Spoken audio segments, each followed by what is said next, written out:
எல்லாருக்கும் வணக்கம். இன்னைக்கு நாம பார்க்க போறது ஒரு சூப்பரான அனிமேஷன் படம் சோனிக். வேற ஒரு கிரகத்தை சேர்ந்த பூனை நாய் மாதிரியான உருவத்தை ஒத்து போகக்கூடிய ஒரு ஜந்து தான் சோனிக். தாங்கிட்ட அது ஒரு மாயாஜால வளையத்தை வச்சிருக்கும். அது மூலயமா எந்த ஒரு கிரகத்துக்குனாலும் அதனால கடந்து போக முடியும். அப்படி இருக்க பூமிக்கு அது வரும்போது அந்த வளையத்தை மிஸ் பண்ணி பூமியிலேயே மாட்டிக்கிடுது. இந்த நேரத்துல இந்த சோனிக் கிட்ட இருக்கக்கூடிய சக்திகளை பத்தி தெரிஞ்ச ஒரு சயின்ஸ் குரூப் அதை பிடிக்கிறதுக்கு ட்ரை பண்றாங்க. கடைசியில அவங்க கிட்ட இருந்து சோனிக் தப்பிச்சுதா இல்லையாங்கிறத பத்தி பயங்கர ஃபேண்டசியா சொன்ன படம் தான் இந்த சோனிக். படத்துடைய ஸ்டார்டிங்ல ஒரு அழகான தீவை காட்டுறாங்க. அது வேற ஒரு கிரகத்தை சேர்ந்தது. அங்க நம்ம சோனிக் சின்ன குழந்தையா இருக்கு. அந்த தீவு முழுக்க சுத்தி விளையாண்டுட்டு இருக்கு. பயங்கரமான வேகத்துல ஓடக்கூடிய சக்தி அதுக்கு உண்டு. இப்ப அந்த சோனிக் தன்னுடைய வீட்டுக்கு வருது. வீட்டுல அதனுடைய அம்மா இருக்காங்க. அம்மா யாருன்னா ஒரு ஆந்தை. அந்த அம்மாவுக்கு தன்னுடைய குழந்தை சோனிக்குடைய சக்திகளை ஆக்கிரமிக்கிறதுக்கு ஏகப்பட்ட குரூப் சுத்திட்டு இருக்குங்கிறது நல்லா தெரியுது. சோ இந்த மாதிரி நீ எல்லார் கண்ணிலையும் படுற மாதிரி வெளியே அடிக்கடி சுத்தாதுன்னு அவனுக்கு அட்வைஸ் பண்றாங்க. அவங்க சொல்லி முடிக்கல. இந்த சோனிக்கை பிடிக்கிறதுக்காக ஏதோ ஒரு குரூப் வந்து அவங்கள அட்டாக் பண்ண ஆரம்பிக்காங்க. ஏகப்பட்ட ஆயுதங்களோட அவங்க அட்டாக் பண்ண இப்ப சோனிக்குடைய அம்மா நிதானமா யோசிச்சு இப்ப சோனிக்கை தூக்கிட்டு அதனுடைய வீட்டு ஜன்னலை உடைச்சிட்டு வேகமா பறந்து போகுது. அட்டாக் பண்ண வந்த குரூப்பும் விடுற மாதிரி இல்ல. அவங்க தொடர்ந்து தாக்க தப்பிச்சு போயிட்டு இருக்கிற அந்த அம்மாவுடைய உடம்புல ஒரு அம்பு பாஞ்சிருது. அவ்வளவுதான். சோனிக்குடைய அம்மா நிலத்தடு மாதிரி கீழே விழ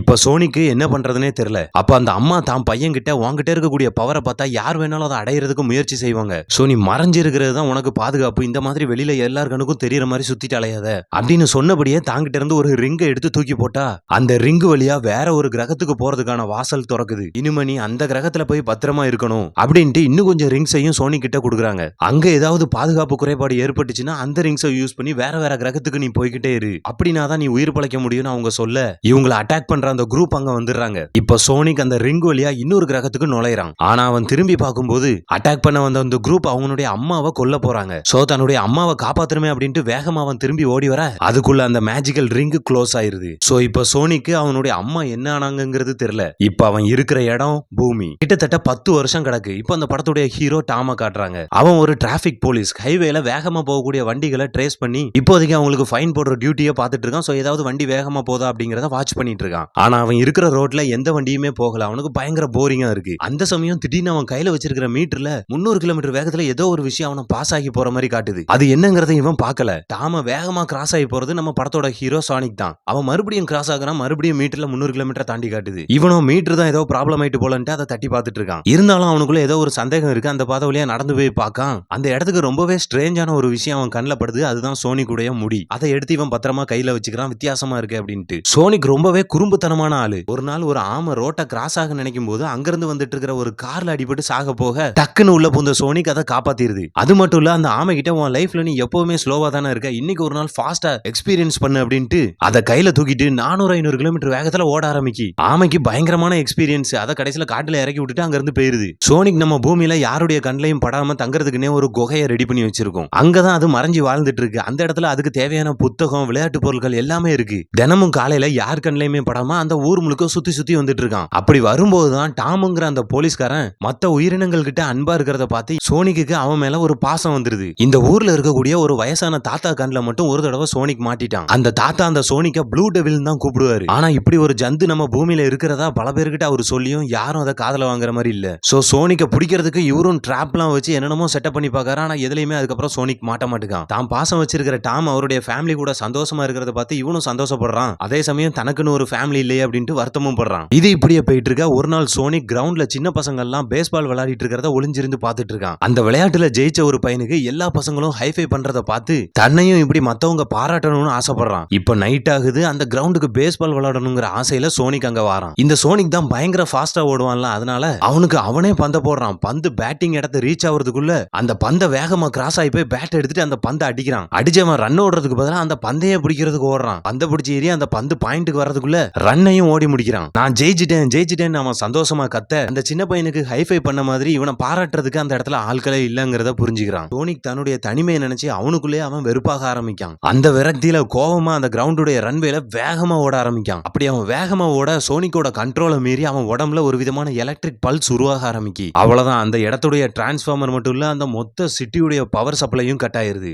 சேட்டலைட் உட்பட. இப்ப போலீஸ்லாம் ஊருக்குள்ள பவர் சப்ளை கட் ஆனதுனால என்ன பண்ண ஏது பண்ணன்னு தெரியாம முழிச்சிட்டு இருக்காங்க. அன்னைக்கு நைட் அந்த போலீஸ் டாம் அவனுடைய வீட்டுல சோனிக்குடைய முடிய ஒரு நாள் எடுத்து வச்சான்ல, அந்த முடி இருட்டுல ஒரு விதமா மினுங்கிறத பாக்குறான். பவர் சப்ளைல இருந்து சேட்டலைட் சிக்னல் வரைக்கும் கட் ஆனது ஒரு பெரிய இஷ்யூவா மாறிட்டு. இது சம்பந்தமா அமெரிக்கால இருக்கக்கூடிய பென்டகன்ல ஒரு போர்ட் மீட்டிங் நடக்கு. இது ஒரு வித டெரரிஸ்ட் அட்டாக்கா இருக்குமோன்னு இவங்க எல்லாம் சந்தேக சந்தேகப்பட்டுட்டு இருக்காங்க. அப்ப அங்க இருக்கக்கூடிய ஜெனரல் ஒருத்தர், இது எதுவா இருந்தாலும் பரவாயில்ல, நமக்கு வரக்கூடிய பெரிய ஆபத்துக்கான ஒரு சின்ன அறிகுறின்னு சொல்றாரு. அப்ப அந்த ஹெட் ஆபீசர் ஒரு சயின்டிஸ்ட் ஒருத்தனை இந்த ப்ராப்ளத்துக்கு சொல்யூஷன் கண்டுபிடிக்க நியமிக்க போறதா சொல்றாரு. அங்க இருக்கக்கூடிய மத்த எல்லாரும் அந்த சயின்டிஸ்டுடைய திமிருத்தனமான நடவடிக்கையை விரும்பாதவங்க இருந்தாலும் இப்ப இவங்களுக்கு வேற வழி இல்ல, அதுக்கு ஒத்துக்கிறாங்க. கட் பண்ணா அந்த பேஸ்பால் கிரவுண்ட்ல இருந்து தான் ஏதோ ப்ராப்ளம் கிரியேட் ஆயிருக்குங்கிறத புரிஞ்ச கவர்மெண்ட் அந்த இடத்துல ஒரு ஆர்மி கேம்ப போட்டிருக்காங்க. இப்ப அந்த இடத்துக்கு கருப்பு கலர்ல ஒரு பெரிய ட்ரக் ஒன்னு வருது. இப்ப அந்த ட்ரக் ஓபன் ஆக உள்ள இருந்து வர்றதுதான் கவர்மெண்ட் நியமிச்ச அந்த சயின்டிஸ்ட். வந்தவன் இந்த விஷயத்தை இனிமே நான் பாத்துக்கிறேன், ஆர்மி இதுல தலையிடக்கூடாதுன்னு சொல்ல கவர்மெண்ட்டும் அதுக்கு சம்மதிக்குது. இப்ப அந்த சயின்டிஸ்ட் அவனுடைய ரோபோட் படைகளை ஆன் பண்றான். இப்ப அந்த ட்ரக்குக்குள்ள இருந்து ஏகப்பட்ட ரோபோட் ட்ரோன்ஸ் பறந்து வருது. அது இந்த சிட்டி முழுக்க பரவி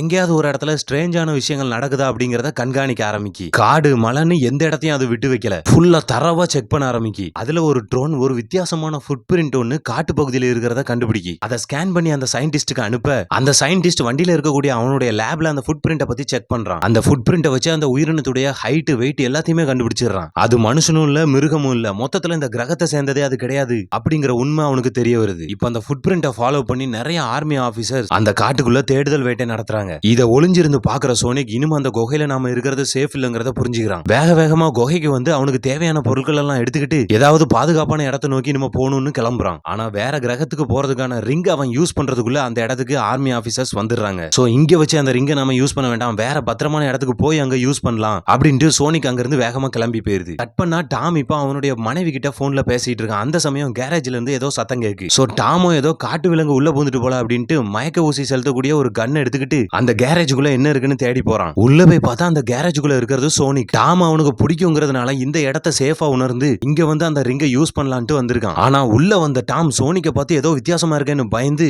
அதை நோக்கி அந்த மயக்க ஊசியை சுட அவ்வளவுதான் சோனிக் அந்த ரிங்கை யூஸ் பண்றதுக்கு முன்னாடியே மயங்கி விழுந்துடுறான். சோனிக்கு மயக்கம் வரும்போது டாமோட டி-ஷர்ட்ல சான் பிரான்சிஸ்கோன்னு எழுதி இருக்கிறத படிக்கவும் கீழே விழுந்த அந்த மேஜிக் ரிங் சான் பிரான்சிஸ்கோ போறதுக்கான பாத்தை கிரியேட் பண்ணுது. ஆனா அதுக்குள்ள சோனிக் நிலத்தட்டு மாதிரி மயங்கி விழ அவன் கையில இருந்த மத்த ரிங்லாம் இருக்கக்கூடிய அந்த பண்டல் மொத்தமா சான் பிரான்சிஸ்கோ போகக்கூடிய அந்த வழியா போய் ஒரு பில்டிங் மேல போய் விழுந்துருது. அந்த மேஜிக்கல் பாத்தும் க்ளோஸ் ஆயிருது. இப்ப டாம் மயக்கமான சோனிக்க ஒரு கூண்டுல அடைச்சு வச்சிருக்கான். அவனுக்கு கிடைச்ச முடியை எடுத்து அந்த சோனி கூட கம்பேர் பண்ணி பார்க்க ரெண்டும் மேட்ச் ஆகுது. அந்த வயசானவர் பார்த்ததா சொன்ன ப்ளூ டெவில் உண்மைதாங்கிறத இவன் புரிஞ்சுக்கிறான். இப்ப சடனா மயக்கம் தெளிஞ்ச சோனிக் வெளியே வந்து பேச இவன் மிரண்டு போயிடுறான். என்னடா இதெல்லாம் பேசலாம் செய்யுது அப்படின்ட்டு. இப்ப சோனிக் தான் யாருங்கிறதையும் தனக்கு என்ன நடந்துட்டு இருக்குங்கிறதையும் டாம் கிட்ட சொல்லி புரிய வைக்கான். இந்த சமயம் சோனிக்கை ட்ரேஸ் பண்ணி அந்த சயின்டிஸ்டுடைய வண்டி டாமுடைய வீட்டுக்கு வந்துருது. சோனிக்குடைய ஃபுட் பிரிண்ட் டாமுடைய வீட்டுல இருக்கிறத சயின்டிஸ்ட் ஸ்கேன் பண்ணிடுறான். இப்ப டாம் சோனிக்க வீட்டு மாடியில இருக்கக்கூடிய ஒரு சின்ன ரூம்ல மறைச்சு வச்சுட்டு கீழே போறான். இப்ப டாம பார்த்த அந்த சயின்டிஸ்ட் வீட்டுல ஒரு வித்தியாசமான ஜந்து இருக்கு, அதை நான் பிடிச்ச அவனு என்ன உள்ள விடுன்னு சொல்ல டாம் அவனை உள்ள விட மாட்டான். டாமுடைய மனசுல சோனிக்கோட கதையை கேட்டதும் அதை எப்படியாவது காப்பாத்தணுங்கிற எண்ணம் தோணி இருக்கு. சோ இப்ப அந்த சயின்டிஸ்ட் தன்னுடைய கிளவுஸ்ல இருக்கிற கண்ட்ரோல்ஸ் எல்லாம் ஆக்டிவேட் பண்ணி சின்ன சின்ன ட்ரோன்ஸ் அந்த வீட்டை சுத்தி சர்ச் பண்றதுக்கு அனுப்பிடுறான். அந்த ரோபோட்ஸ் கிட்ட இருந்து அந்த சோனிக் அங்க எங்கேயும் மறைஞ்சு தப்பிக்கான். இருந்தாலும் ஒரு கட்டத்துக்கு மேல அவனால தப்பிக்க முடியல, அந்த ரோபோட்ஸ் கிட்ட மாட்டிக்கிறான். இப்ப டாம் எதிர்பாராத விதமா அந்த சயின்டிஸ்ட் அடிச்சு போட்டுட்டு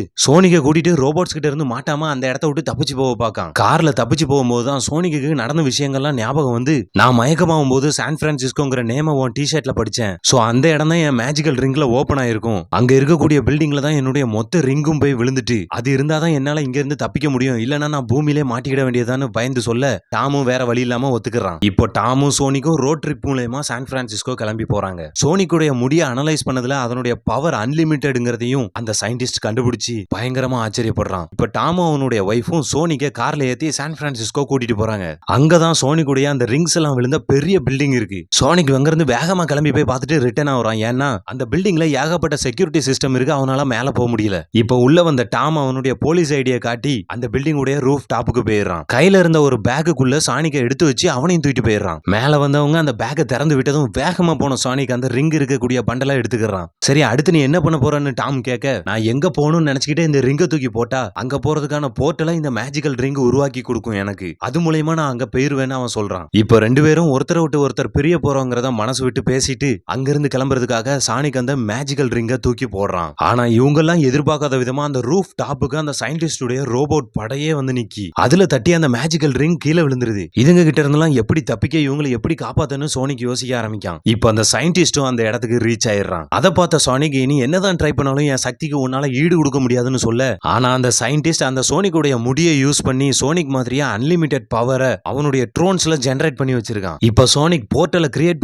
பண்ணி வேற வேற நகரங்களுக்கு போக அவனோட வேகத்துக்கு ஈடு கொடுத்து அந்த சயின்டிஸ்டும் அதை துரத்தி வந்துகிட்டே இருக்கான். கடைசியா சோனிக் டாம் இருக்கக்கூடிய அதே ஊர்ல வந்து விழுந்துடுறான். அதை கவனிச்சு ட்ரேஸ் பண்ணி வந்த டாம் இப்ப அந்த சயின்டிஸ்ட் கூட சோனிக்காக சண்டை போட ஆரம்பிக்கான். அது ஏலியன் கிடையாது, அதனால நமக்கு எந்த ஆபத்தும் கிடையாது, அதனோட பவரை நாம எடுக்கணும்னு நினைக்கிறது இயற்கைக்கு மாறானதுன்னு அவன் சொல்ல அந்த சயின்டிஸ்ட் டாம் அடிச்சு போட்டுட்டு அந்த சானிக்கை காப்பாத்த நினைச்சு நீ உன் உயிரை விட்டுறாதுன்னு கிண்டல் பண்ண அந்த இடத்துக்கு இன்னொரு போலீஸ்காரனும் சோனிக்கை ஏற்கனவே ப்ளூ டெவில்னு பார்த்து சொன்னாலாம் தாத்தா அவனும் வந்துடுறாங்க. இப்போ இவங்க எல்லாரும் சோனிக்காக சப்போர்ட் பண்ணி அந்த சயின்டிஸ்டுக்கு எதிராக சண்டை போடுறாங்க. அந்த ஏலியனுக்காக நீங்க எல்லாரும் ஏன் இவ்வளவு சப்போர்ட் பண்றீங்கன்னு அந்த சயின்டிஸ்ட் கேட்க அது ஏலியனாவே இருந்தாலும் அது என்னுடைய நண்பன் அந்த டாம் சொல்ல டக்குன்னு சோனிக்கு நினைவு திரும்பி பவர் வந்துருது. இப்போ அந்த சோனிக் சயின்டிஸ்ட பார்த்து என்னோட பவர் யாருகிட்டையும் இருக்க கூடாதுன்னு சொல்லி அந்த முடியில இருக்கக்கூடிய மொத்த பவரையும் தான் உடம்புக்குள்ள இழுத்துக்கிறான். இப்போ அந்த சயின்டிஸ்ட் சோனிக்கை எய்ம் பண்ணி தாக்க தன்னுடைய மொத்த பவரையும் சானிக் யூஸ் பண்ணி அந்த சயின்டிஸ்டுடைய ட்ரோனை அடிச்சு துவம்சம் பண்றான். கடைசி அவங்கிட்ட இந்த பூமியை விட்டு போறது நான் இல்ல நீதான்னு சொல்லிக்கிட்டே டாம கூப்பிட டாம் அவன் கையில இருந்த ஒரு ரிங்க தூக்கி எரிய சானிக் வேகமா வந்து அந்த சயின்டிஸ்டுடைய ட்ரோனை தாக்க அந்த மேஜிக்கல் ரிங்குடைய போர்ட்டலுக்குள்ள அந்த ட்ரோன் சிக்கிருது. அவ்வளவுதான், அந்த சயின்டிஸ்ட் பூமியில இருந்து வேற ஒரு கிரகத்துக்கு கடத்தப்பட்டுறான். சானிக் தன்னுடைய பிரச்சனைகள்ல இருந்து விடுபடுறான். நீ ஜெயிச்சிட்ட சானிக்னு டாம் சொல்ல இல்ல நாம ஜெயிச்சிட்டோம் அப்படின்னு சானிக் சொல்றான். இப்ப டாம் ஹைஃபை பண்றதுக்கு கை தூக்க தன்னையும் பாராட்டுறதுக்கு இந்த பூமியில தனக்கு ஒரு நண்பன் கிடைச்சிட்டாங்கிற சந்தோஷத்துல சானிக் டாம் கூட ஹைஃபை பண்றான். கட் பண்ணா டாமும் அவனுடைய ஒய்ஃபும் வீட்டுக்கு பெயிண்ட் அடிச்சிட்டு இருக்காங்க. அப்ப காலிங் பெல் அடிக்குது. வெளியே போய் பார்த்தா கவர்மெண்ட்ல இருந்து ஒரு ஆபீசர் வந்து அந்த ஏலியன் இன்னும் உங்க கூட தான் இருக்கான்னு கேட்க இவங்க இல்லன்னு சொல்றாங்க. ஓகே, அதை எங்கேயாவது பாத்தீங்கனாலும் அது உங்ககிட்ட கான்டாக்ட் பண்ணுச்சுனாலும் எங்களுக்கு தெரியப்படுத்துங்கன்னு அந்த ஆபீசர் சொல்றாரு. சரின்னு சொல்லிட்டு இவங்க ரெண்டு பேரும் வீட்டுக்குள்ள வராங்க. அங்க வந்து பார்த்தா சோனிக் இன்னும் இவங்க கூட தான் இவங்க வீட்டுல இருந்துட்டு இருக்கான். இப்ப சானிக்கை இவங்க ரெண்டு பேரும் அந்த வீட்டுல இருக்கக்கூடிய டாப் ரூமுக்கு கூட்டிட்டு போறாங்க. உள்ள போய் பார்த்தா சானிக் ஏற்கனவே ஒரு குகையில அவனுக்கு தேவையான பொருட்கள் எல்லாம் வச்சிருந்திருப்பான்ல, அதே பொருட்கள் எல்லாம் எடுத்து அவனுக்காக இங்கே செட்டப் பண்ணி வச்சிருக்காங்க. சானிக் இதை பார்த்ததும் பயங்கரமா சந்தோஷப்படுறான். தனக்கும் நண்பர்கள் கிடைச்சிட்டாங்கன்னு சோனிக் ரொம்பவே சந்தோஷப்படுறான். இதோட இந்த படம் ஹாப்பியா முடியுது. வீடியோ பிடிச்சிருந்தா லைக் பண்ணுங்க, உங்க ஃப்ரெண்ட்ஸ்க்கு எல்லாம் ஷேர் பண்ணி சப்போர்ட் பண்ணுங்க. இது உங்க சேனல் சிவா ஸ்டப்பிங் படம். நான் உங்கள் சிவா, சன் ஆஃப் பாஸ்.